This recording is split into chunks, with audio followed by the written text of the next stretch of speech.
Hey hello welcome to Jinka vlogs. എന്ത് മനോഹരമായ പൂന്തോട്ടം കണ്ടോ. നമ്മൾ നിൽക്കുന്ന സ്ഥലമാണ് മലേഷ്യ. 1957 ഓഗസ്റ്റ് 31 ബ്രിട്ടീഷുകാരിൽ നിന്ന് മലയൻ ഫെഡറേഷൻ സ്വാതന്ത്ര്യം നേടിയത്. പിന്നീട് 1963 മലേഷ്യ എന്ന രാജ്യമുണ്ടായി. ഈ കാണുന്ന പതാക കണ്ടോ, ഇതിന് 312 അടി 95 മീറ്റർ ഉയരമുണ്ട്. ഈ വോക്കി ടോക്കി പോലത്തെ ബിൽഡിങ്ങിന്റെ പേരാണ് മെർദേക്ക ടവർ. ഇത് ലോകത്തിലെ രണ്ടാമത്തെ ഉയരം കൂടിയ ഏറ്റവും വലിയ കെട്ടിടമാണ്. 118 നിലകളാണ് ഇതിനുള്ളത്. ഇതിന്റെ ടോട്ടൽ ഹൈറ്റ് എന്ന് പറയുന്നത് 678.9 മീറ്റർ ആണ്. 2023 നവംബർ 10 ഇതിന്റെ ഇനാഗുറേഷൻ. ഈ മൈതാനത്താണ് ഇവരുടെ ഇൻഡിപെൻഡൻസ് ഡേ പരേഡുകളും കാര്യങ്ങളെല്ലാം നടക്കുന്നത്. നമുക്കതിന്റെ ഒരു 360 ഡിഗ്രി വ്യൂ നമുക്ക് കാണാം. മലേഷ്യയിലെ ഏറ്റവും വലിയ ജനവിഭാഗം മലായ് വംശജരാണ്. മലേഷ്യൻ ജനസംഖ്യയുടെ പകുതിയിലധികവും മലയ വംശജരാണ്. ഈ മർദേക്ക സ്ക്വയറിന് തൊട്ടടുത്തായിട്ട് വലിയൊരു മ്യൂസിക്കൽ ഫൗണ്ടൻ സ്ഥിതി ചെയ്യുന്നുണ്ട്.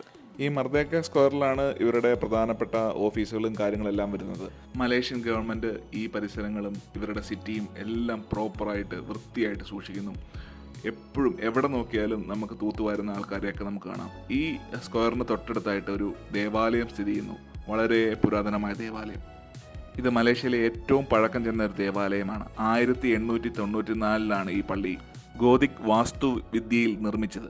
മലേഷ്യയിലെ ഏകദേശം 3 ദശലക്ഷത്തോളം ക്രിസ്ത്യാനികളുണ്ടെന്നാണ് അറിയപ്പെടുന്നത്. അപ്പം thanks for watching. Stay tune to Jinka vlogs.